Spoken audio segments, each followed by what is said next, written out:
Unlock the power of streaming TV ads for your clients with Disney's Hulu Ad Manager, the one-stop self-service tool for businesses of all sizes. With Disney's Hulu Ad Manager, you and your clients can reach engaged streamers, access an endless portfolio of premium content, and launch a campaign within minutes. You'll enjoy choice and control with industry-leading planning tools and a single dashboard. Get started today with Disney's Hulu Ad Manager at www.huluadmanager.com/stream.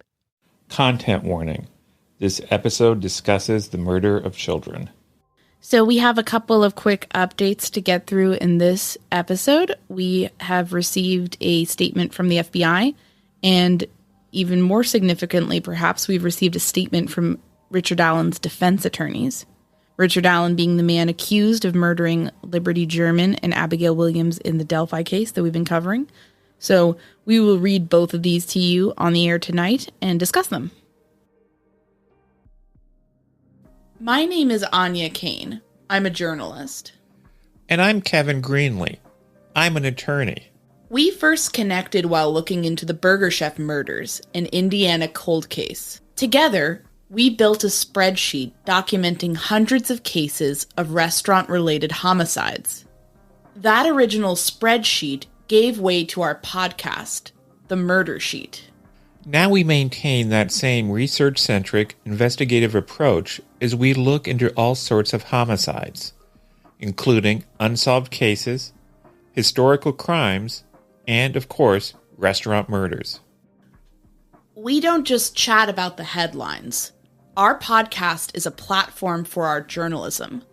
The Murder Sheet focuses on investigative reporting, thoughtful analysis, thorough research, and in-depth interviews. We're the Murder Sheet, and this is... The Delphi Murders, a statement from the defense.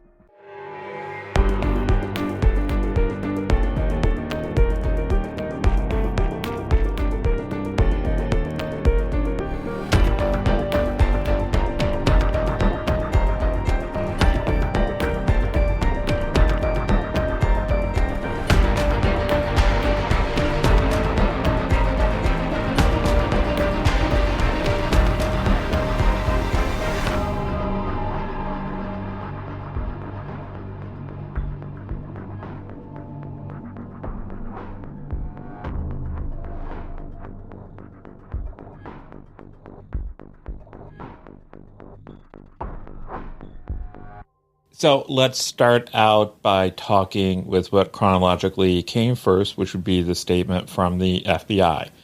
In our last episode, we mentioned that we had gotten a couple of sources who confirmed to us that the reason why Richard Allen was not looked at more seriously earlier was, in fact, because of a clerical error, and that this error was specifically done by a civilian employee of the FBI.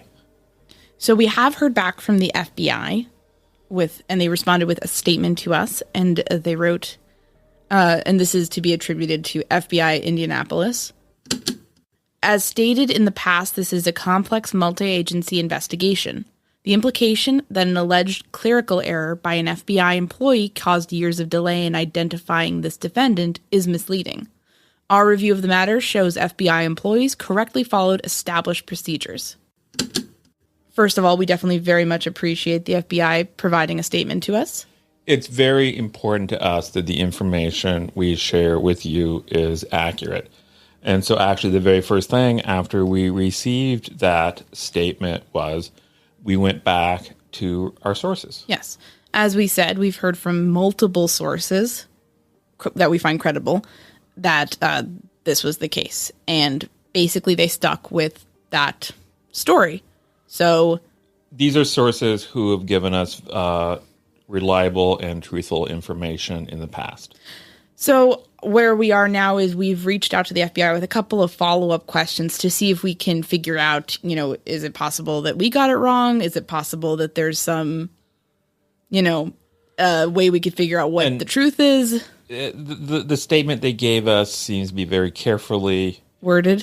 Yes. So, but again, we want to give them the benefit of the doubt. So we're hoping to kind of clear this up and kind of get more at, and certainly we're in a case this complicated, we are certainly prepared for shades of gray that perhaps one person is not entirely to blame. Perhaps this is a multi-pronged issue that we're talking about. So we're not trying to strip this of nuance or just say, oh, this one agency is a problem and that's the whole thing. I mean, we're not trying to vilify any one person or agency. We just do think it is important that there is some sort of public understanding of what happened here. So, we stand by our reporting, but then again, if we're made aware that we made an error in our reporting or that there's further nuance that we should have included, then we will be updating and letting you know promptly. And we're not going to hide mistakes. We're going to let you know if we feel we stepped out of line. Right. We want to be transparent. We want to be accountable. We want you to hold us accountable.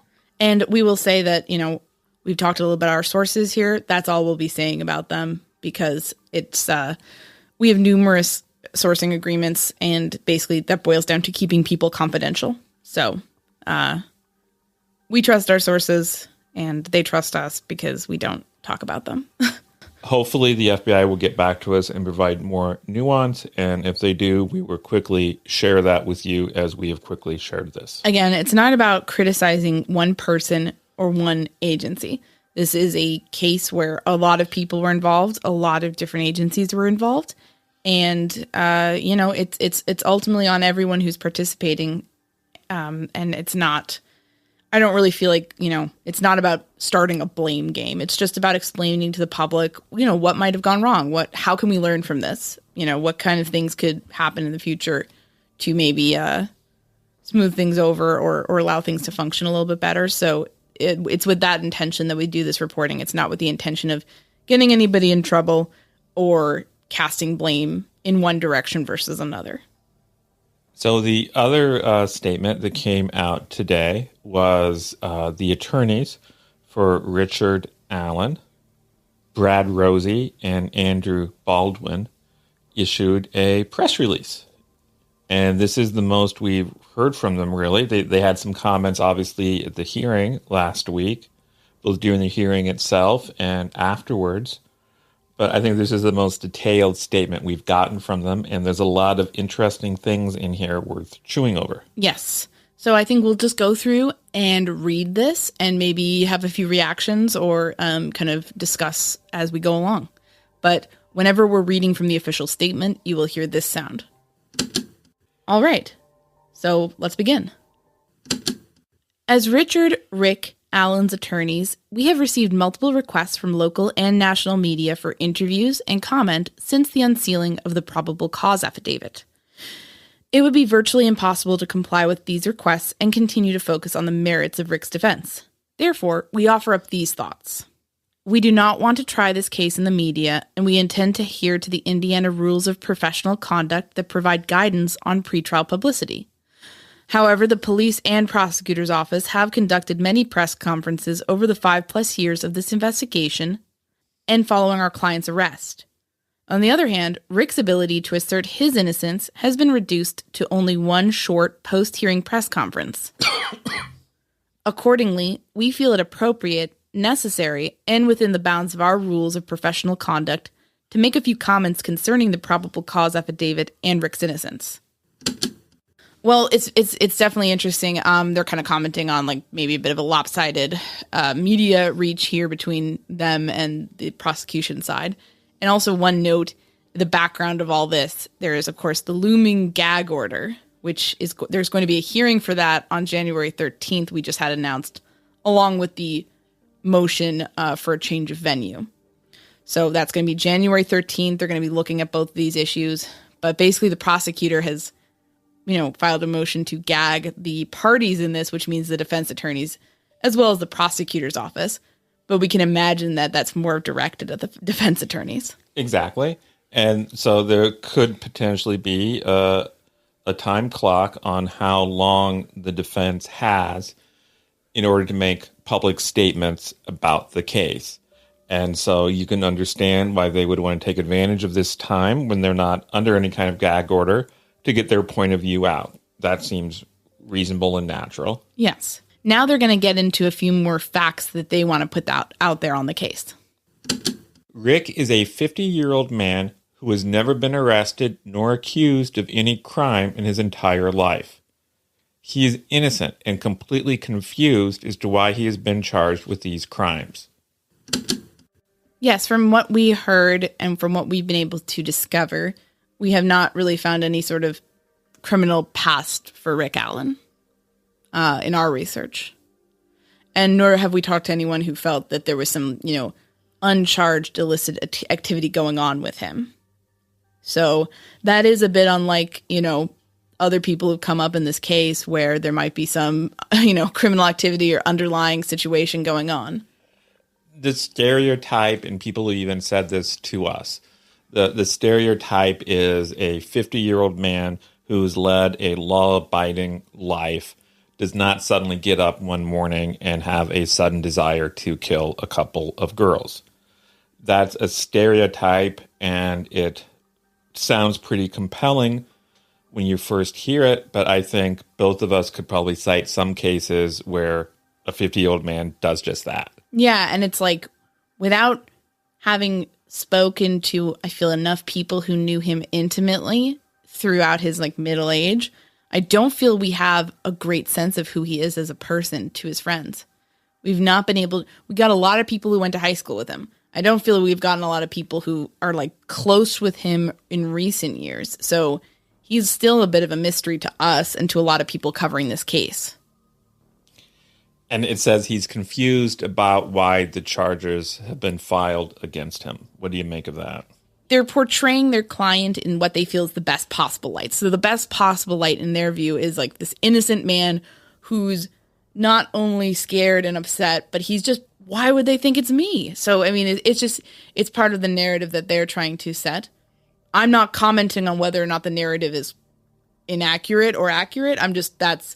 They're trying to kind of, what the media cares about oftentimes boils down to characters, and they want their client to, they want his character to be that of a innocent man, baffled, desperate to return home to his family and his job and his, nice life, not, a monster. So they're trying to humanize him. They're trying to, say that he's a victim in all this too, essentially. So that's how I read that. The police did not contact Rick after Libby German and Abby Williams went missing. Rather, Rick contacted the police and voluntarily discussed being on the trail that day. Like many people in Delphi, Rick wanted to help any way he could. Rick contacted the police to let them know that he had walked on the trail that day, as he often did. Without Rick coming forward, the police probably would not have had any way of knowing that he was on the trail that day. Now, this is interesting.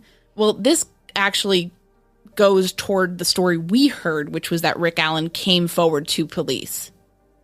I know there's been some debate on that, but I think we had him coming forward and other members of the Indianapolis media market had him coming forward.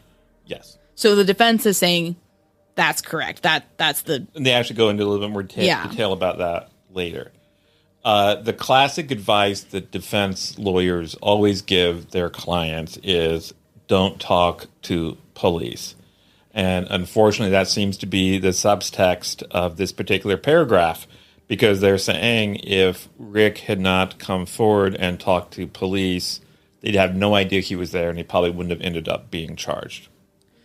Yeah, and that why would a guilty party put himself in front of police at all if he didn't have to? And I think, to me, him coming forward is a neutral. You can look at it two ways. You can look at it as an innocent man who wants to do his best to help this horrible situation and wants to give information. And it's just, without guile and kind of, hey, let me help you out. And I just want to be a good guy. You can also look at it as, somebody who either, is guilty and wants to know what police know, realizes that they've been seen and wants to be able to explain their appearance there, is worried that they may have left evidence pointing to them, so they want to be able to try to start explaining that away, or, get some sort of satisfaction from toying with law enforcement. So to me, it's a neutral. I'm not saying it's one or, it just kind of doesn't really point either way to me. What's your assessment of it? Yeah, I'm 100% in agreement. It could mean a lot of different things. Yeah. It doesn't necessarily argue innocence. It doesn't argue guilt. No, I completely agree. You could see it going either way. Rick volunteered to meet with a conservation officer outside of the local grocery store to offer up details of his trip to the trail on the day in question. Rick tried to assist with the investigation and told the police that he did recall seeing 3 younger girls on the trail that day. His contact with the girls was brief and of little significance. Rick does not recall if this interaction with the conservation officer was tape recorded, but believes that the conservation officer scribbled notes on a notepad as Rick spoke to him. So first of all, I want to say that first sentence is pretty unclear, because you could interpret it as, Rick Allen ran into somebody at the grocery store and then offered to meet with him, or it could be interpreted as Rick offered to meet with a conservation officer in the parking lot of a grocery store. Yeah, what grocery store is this? It seems like it's giving the sense that it's a very casual, informal interaction of like, hey man, I wanted to tell you something. Let's talk about it. It's giving a very like just casual small town interaction. I mean, I don't know. It just kind of giving that informality. I wonder if that's a purposeful effect that they're going for. Kind of like, it wasn't even official. It was just a grocery store chat. And it's also saying, I mean, what happens when we try to record things in public, right? Yeah. It's messy. There's a lot of wind interference. So I think they're kind of also they're kind of setting the scene to give this informality it's a bit of a pointedness to that in my interpretation. I think these are very smart. I think these are very smart lawyers. I think they're trying to, they're not including details that are extraneous. It's supposed to paint a picture. Yes. After Rick shared his information with law enforcement officials, he went back to his job at the local CVS and didn't hear from the police for more than 5 years.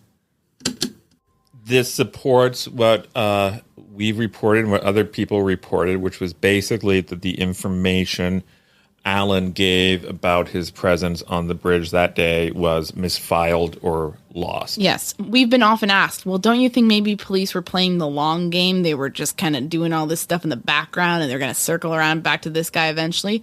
They were not. This pretty much indicates that they were not. It was not like, oh, hey, Rick, why don't you come and hang out and get a cup of coffee with us? Talk to us about, what do you remember? He just went back to his job. I mean, that's it. And also, I'll note we talk about sometimes a guilty person tries to insinuate themselves into an investigation. Typically, if a guilty person does that, they make repeated attempts.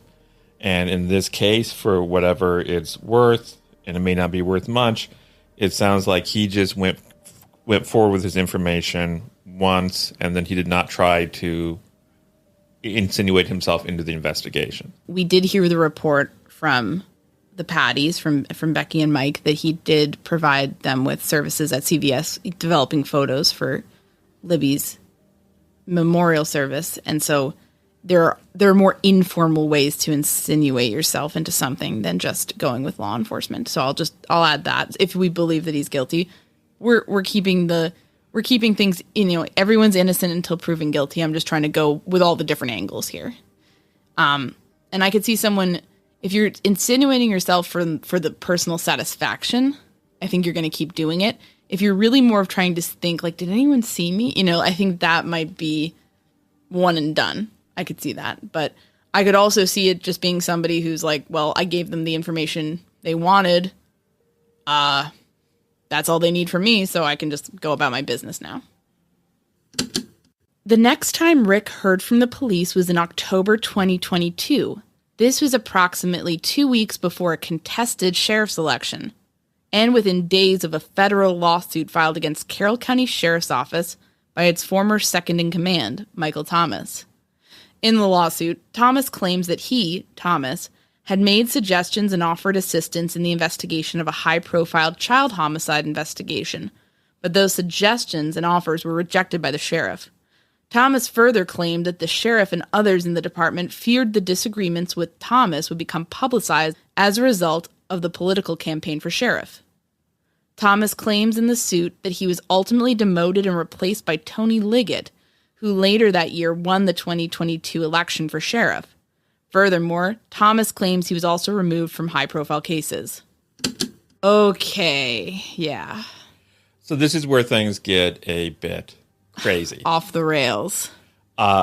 First of all, obviously, one of the responsibilities a defense attorney has is to advocate zealously for their client using whatever they can. Yeah. We're talking specifically about the Mike Thomas lawsuit here. We covered this lawsuit in depth in an earlier episode. We'll link to it in the show notes. Just as a short little primer, it was basically a workplace. Well, let's go back to the beginning. Jesus Christ, yeah. Mike Thomas was the chief deputy in the Carroll County Sheriff's Department. He decided to run to become sheriff. He ran in the Republican primary. We reached out to him and all the candidates for sheriff, including Tony Liggett, basically asking, can you comment on our show? Can you speak about how the investigation into the Delphi murders is going? That being the highest profile crime in the county. What do you have to say about, what are you sort of bringing to the table here? Mike Thomas was the only person that responded. We did a pretty in-depth interview with him, which you can listen to. It's pretty non-controversial. I mean, in my remembrance, it's just kind of this, talk about, well, I think we could do some different things. He's not very specific about what those things are, but it was a good talk.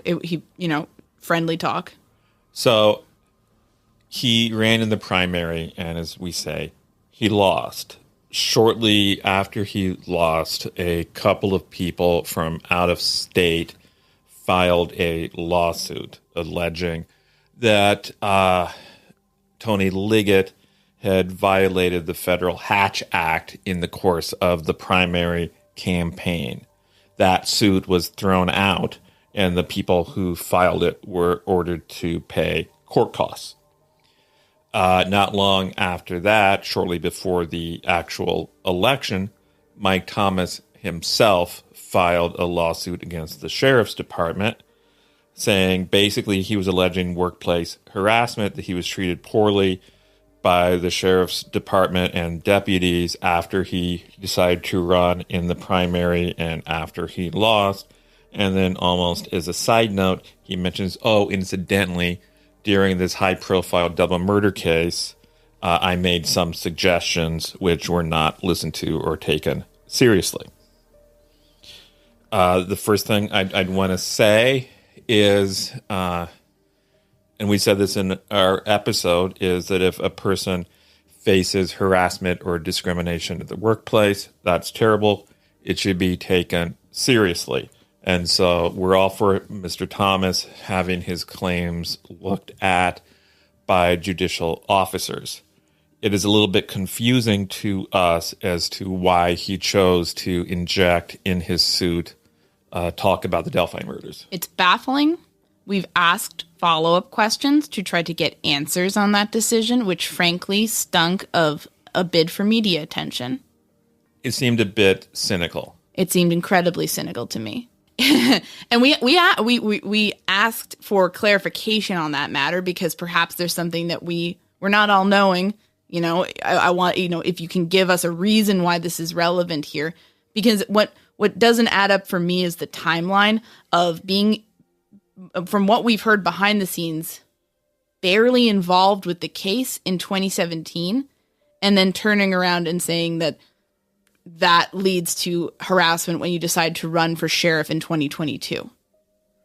It appears as if he was using a mention of the girls, as you say, to get media attention and to try to improve his chances of winning his suit. And that is cynical, and it was frankly somewhat upsetting. And also, I'll say, just because your boss doesn't take some advice you might give him about how to do something doesn't necessarily mean that he's corrupt or he's doing the wrong He might thing. just think your ideas are bad. And one thing we asked is that, what were those ideas that were shot down and rejected? What specifically were those ideas? Because let the public judge for what it's worth, for what your suggestion was. Yes, and some people came forward to us and said, well, we think this is the person that maybe Mike Thomas wanted them to talk to. We haven't been able to verify any of that. No. We haven't been able to verify, if they did it Mike Thomas's way, would it have been solved? And I will also note that when he ran in the primary, none of the people who worked with him endorsed him. They endorsed another candidate. Yeah, which he cited in his lawsuit as, reason for everyone conspiring against you. And if everyone's doing it and is bullying you, that's not acceptable. That's a hostile work environment. But if everyone's doing it because they don't think you're going to do a good job, then that's tough. So now we have, he injected Delphi into his suit for what appears to us, in our opinion, to be cynical reasons. And by doing that, he's basically put a weapon in the hands of the defense attorneys, because now the defense attorneys are going to try to create the impression that the investigation was flawed and that people were consciously not doing everything they could to further the case. There was some sort of corruption. More so than that, even more so than that. Because that could happen with any other suspect that's looked into, that, they dropped this in favor of that.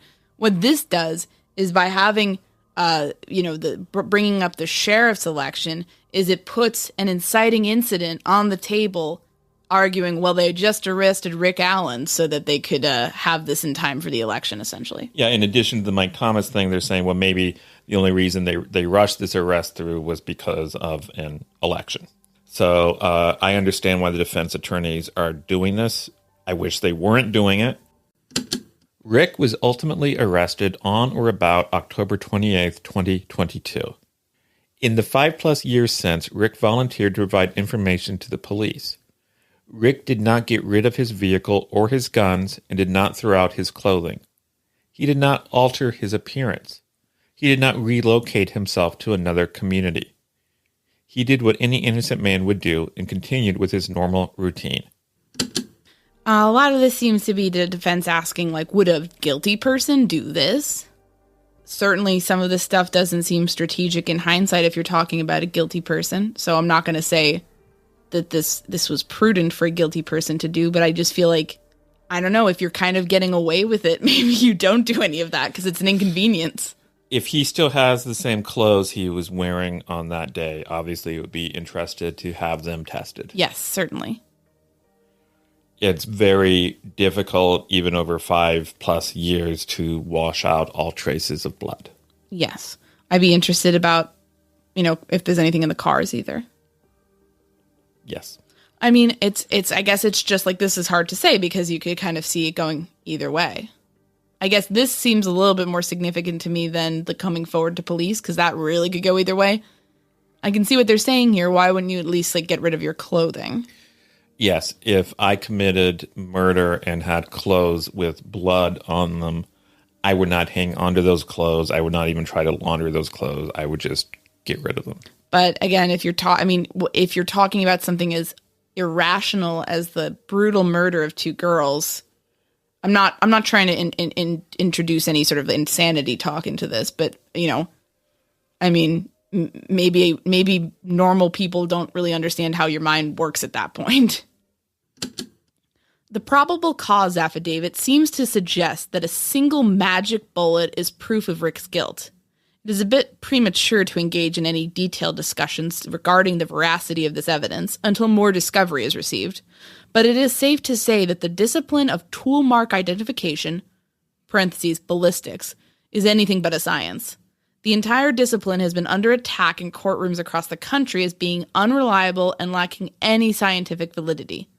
We anticipate a vigorous legal and factual challenge to any claims by the prosecution as to the reliability of its conclusions concerning a single magic bullet.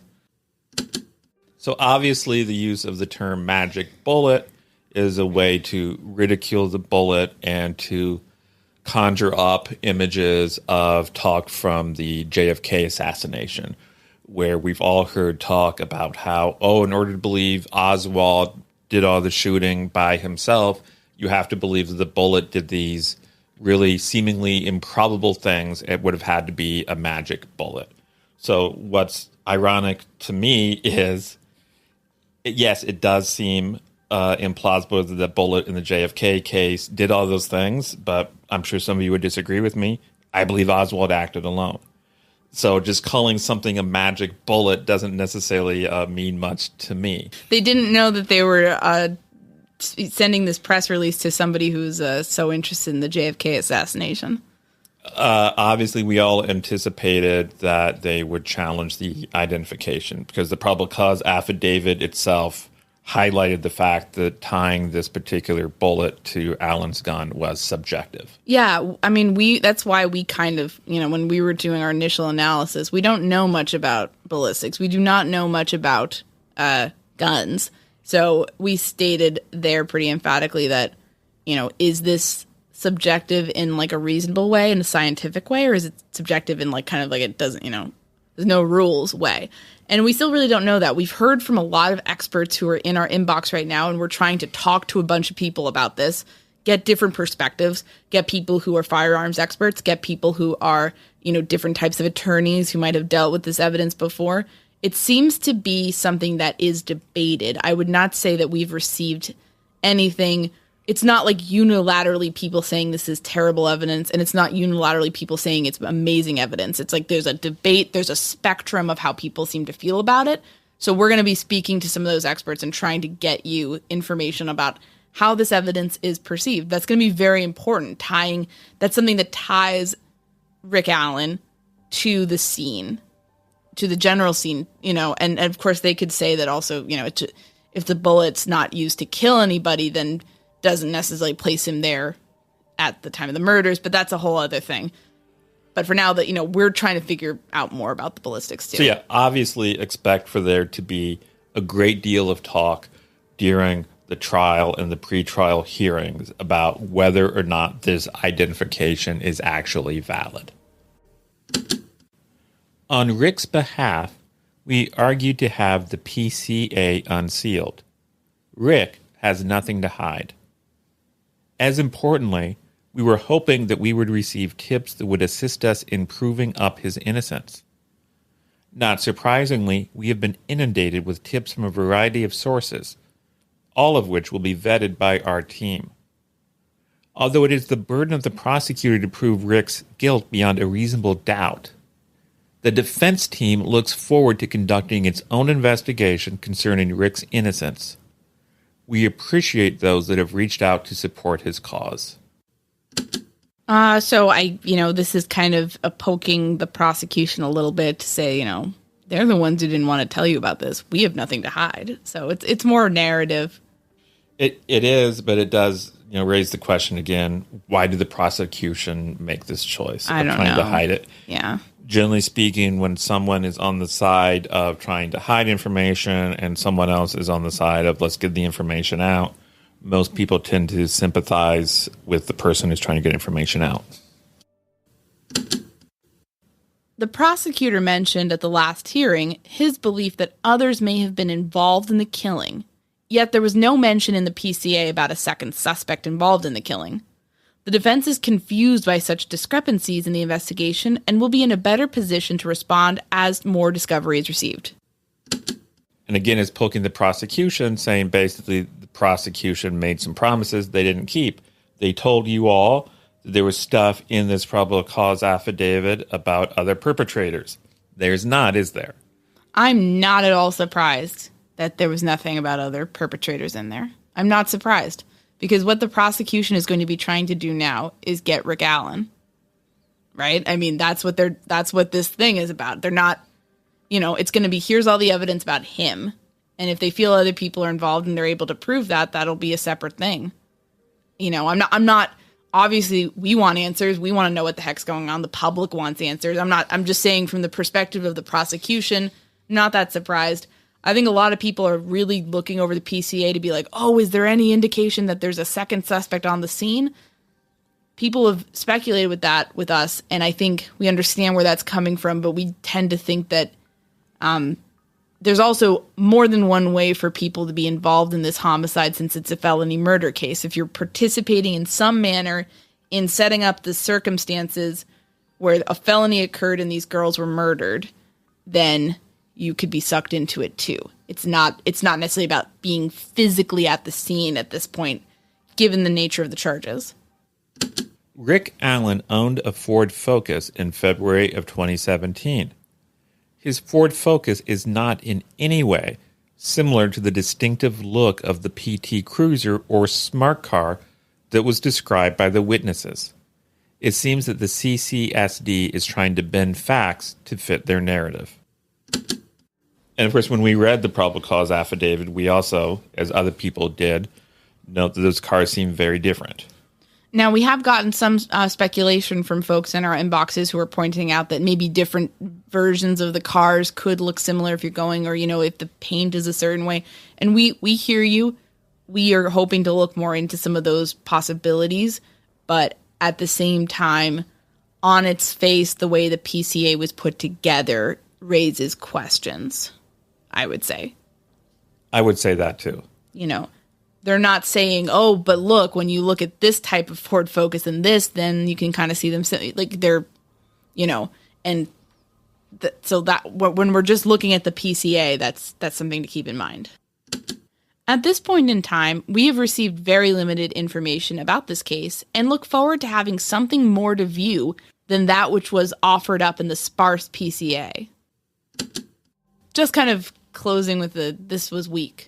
They said that before it came out. They're saying it here. Moving forward, it is our intent to scrutinize the discovery as it is received and give the necessary attention to the volumes of tips that we are receiving. To the extent we continue to discover information that points to Rick's innocence, we will offer up this information to the public, so long as we are not prohibited from doing so as a result of the recent request by the prosecutor for a gag order or by the Indiana Rules of Professional Conduct. Brad Rosie, Andrew J. Baldwin, attorneys for Rick Allen. So here we kind of have the conclusion. They're saying we're very much going to adhere to a gag rule if it comes to that. We're very much going to adhere to the professional rules that we're bound by. So interesting. Doesn't seem like they're contesting the gag order. Do you find that interesting? What gives you that impression? Well, they just say like if we get gagged, then we're not gonna do that. I think they're going to contest the gag order. I would think they'd have to. Yes. Yeah. It benefits them to put this out there. I just interpret that as them saying, if there is a gag order issued, we will respect it. So it's saying like to Judge Gull, basically, we're not, we're not going to break the rules. Yes. We're getting a glimpse. This is just the beginning. We're happy, that they sent out the statement and that we were able, they were able to send it to us. And it just kind of is the beginning. As we've said many times, we're trying to keep an open mind in this, given that a trial's coming. There are a couple of details and areas where they're kind of filling it in or confirming things or kind of pushing the narrative. There's nothing hugely explosive in here is my assessment, but it's just kind of like putting it out there in more of a, well, think about it from our perspective, think about it from this perspective, trying to kind of put Rick Allen, when you kind of go on people who are more on the prosecution side, you're hearing a lot about, isn't this, look at Rick Allen, he's putting himself there at the scene, like, look at that. And then, they're saying he's a helpful citizen, that's why he's doing that. So it's just kind of the push-pull of defense versus prosecution on this. And we look forward to getting more information about this. As we said, the hearing to talk about the gag order, to talk about change of venue, is going to be January 13th. So there's going to be something closer at hand than the bond hearing that's going to be February 17th. So we'll be monitoring that and looking at other motions that are filed. And if there's something newsworthy that happens, we will hop on the horn to discuss it. We're just giving you our analysis and our opinions. We try to really flag when we're sharing our opinions versus when we're sharing something that is, a definite fact, and certainly reasonable people can disagree. But we, we feel that sometimes it makes sense that you should know how we feel about things, as long as we're marking that as our opinions and not just presenting it as fact. Thank you so much for listening, and we will talk with you again soon. Okay, so right after we finished recording, we actually saw that Tobe Leazenby, the current sheriff of Carroll County, actually provided a response to Fox 59, who of course did a story on the statement from the defense. So here's what Leazenby told Fox 59. I feel a court of law is the proper and impartial setting for this matter to be vetted, and not within the dominion of speculation or assumption of a public or social media arena. Patience and time must be afforded to the system, granting all aspects of the case to be brought to light. We wanted to include that because it's obviously a pushback to what the defense is putting out there. Thanks so much for listening to the Murder Sheet. If you have a tip concerning one of the cases we cover, please email us at murdersheet@gmail.com. If you have actionable information about an unsolved crime, please report it to the appropriate authorities. If you're interested in joining our Patreon, that's available at www.patreon.com/murdersheet. If you want to tip us a bit of money for records requests, you can do so at www.buymeacoffee.com/murdersheet. We very much appreciate any support. Special thanks to Kevin Tyler Greenlee, who composed the music for the Murder Sheet, and who you can find on the web at kevintg.com. If you're looking to talk with other listeners about a case we've covered, you can join the Murder Sheet discussion group on Facebook. We mostly focus our time on research and reporting, so we're not on social media much. We do try to check our email account, but we ask for patience as we often receive a lot of messages. Thanks again for listening.